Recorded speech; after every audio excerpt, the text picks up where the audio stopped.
സ്വാഗതം. പ്രഭാത ടാരോ കാർഡിലേക്ക് ഹാർദമായ സ്വാഗതം. ഇന്നത്തെ ദിവസം എന്ത് സന്ദേശമാണ് യൂണിവേഴ്സ് താങ്കൾക്ക് നൽകുന്നത് എന്നാണ് നമ്മൾ ചോദിക്കുന്നത്. അപ്പോൾ ആദ്യത്തെ കാർഡ് എന്ന് പറയുന്നത് ഇന്നത്തെ ഒരു എനർജിയാണ്. ഓക്കെ, അതായത് യൂണിവേഴ്സ് നമ്മളിലേക്ക് തരുന്ന എനർജി. രണ്ടാമത്തെ കാർഡ് നമ്മുടെ ഊർജ്ജം എന്തായിരിക്കും എന്നുള്ളതാണ് ചോദിക്കുന്നത്. ഇന്നത്തെ ഗൈഡൻസ് എന്താണ് എന്ന് ഞാനിവിടെ ചോദിക്കുന്നു. എന്ത് കാര്യത്തിലാണ് ഫോക്കസ് ചെയ്യേണ്ടത് എന്നുമാണ് നമ്മുടെ ചോദ്യം.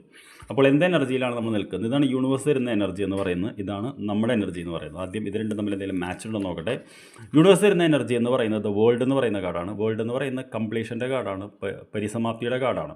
അതായത് ഒരു പോസിറ്റീവായിട്ടുള്ള എൻഡിങ്, ഒരു ഡാൻസിങ് മൂമെൻ്റ് ആണ് ഇതിൽ വരുന്നത്. നമ്മുടെ ഊർജ്ജം എന്ന് പറയുന്നത് ഹൈ പ്രീസസ് എന്ന് പറയുന്നതാണ്. ഹൈ പ്രീസസ് എന്ന് പറഞ്ഞാൽ നിങ്ങൾക്കറിയാം, ഒരു കസേരയിൽ ഇരിക്കുന്ന ഒരു വ്യക്തിയാണ് കാണുന്നത്.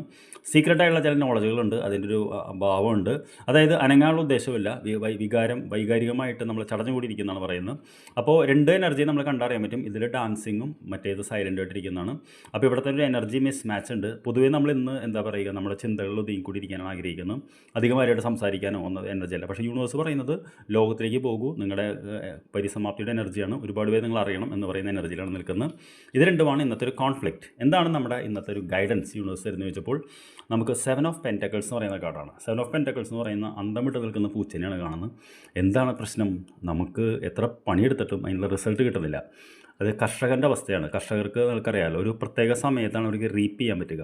അതിനു മുമ്പ് നമുക്ക് എന്താ പറയുക, ഫലമുണ്ടോ എന്ന് ചോദിച്ചിട്ടുണ്ട്, പക്ഷേ അത് പൂർണ്ണമായിട്ടും ആയിട്ടുണ്ടാവില്ല. അപ്പോൾ നമ്മൾ ഈ ചില വേവാത്ത അരിയൊക്കെ മേടിച്ചാൽ നമ്മൾ കണ്ടിട്ടില്ലേ, കുറേ പ്രാവശ്യം എടുത്ത് നോക്കിയാൽ ചോറ് വെന്തിട്ടുണ്ടാവില്ല.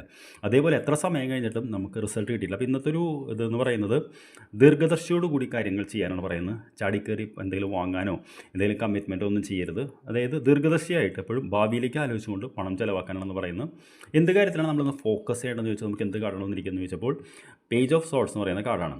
വാളെടുത്ത് നിൽക്കുന്ന ഒരാളെയാണ് കാണുന്നത്. പേജ് എന്ന് പറഞ്ഞു കഴിഞ്ഞാൽ ഒരു റിസ്ക് എടുക്കുന്ന എനർജി എന്നാണ് പറയുന്നത്. വാള് എന്ന് പറഞ്ഞു കഴിഞ്ഞാൽ ബുദ്ധിയാണ്.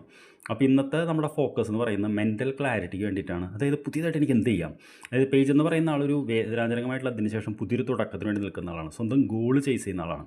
അപ്പോൾ ഈ കാർഡ് താങ്കളോട് ഇന്ന് പറയുന്നൊരു ഊർജ്ജം എന്ന് പറയുന്നത് പാസ്റ്റ് ഈസ് പാസ്റ്റ് എന്ന് പറയും, പക്ഷേ ഫ്യൂച്ചർ ഈസ് സ്റ്റിൽ ദെയർ എന്നൊരു ഇതുണ്ട്. കഴിഞ്ഞത് കഴിഞ്ഞു, പക്ഷേ ഭാവിയിൽ എനിക്ക് എന്ത് ചെയ്യാൻ പറ്റും എന്നുള്ളതാണ്. അപ്പോൾ അൾട്ടിമേറ്റ്ലി അത് തന്നെയാണ് ഇന്നത്തെ ഒരു ഫോക്കസ് എന്ന് പറയുന്നത്. അപ്പോൾ രണ്ട് കാര്യങ്ങളും ഭാവിയെക്കുറിച്ചിട്ടാണ്. ഒന്ന് ഫിനാൻസ് സൂക്ഷിച്ച് ചിലവാക്കുക, രണ്ട് ബുദ്ധിപരമായിട്ട് ചിന്തിച്ചുകൊണ്ട് തീരുമാനം എടുക്കുക. അപ്പോൾ ഇന്ന് ചിന്തിക്കുന്നതിൽ തെറ്റില്ല. കാര്യം എന്ന് വെച്ച് കഴിഞ്ഞാൽ ഭാവിയെക്കുറിച്ച് ചിന്തിക്കുന്ന ഒരു ദിവസമാണ്. I wish you A very good day. നമുക്ക് വൈകിട്ട് കാണാം. Thank you very much for watching.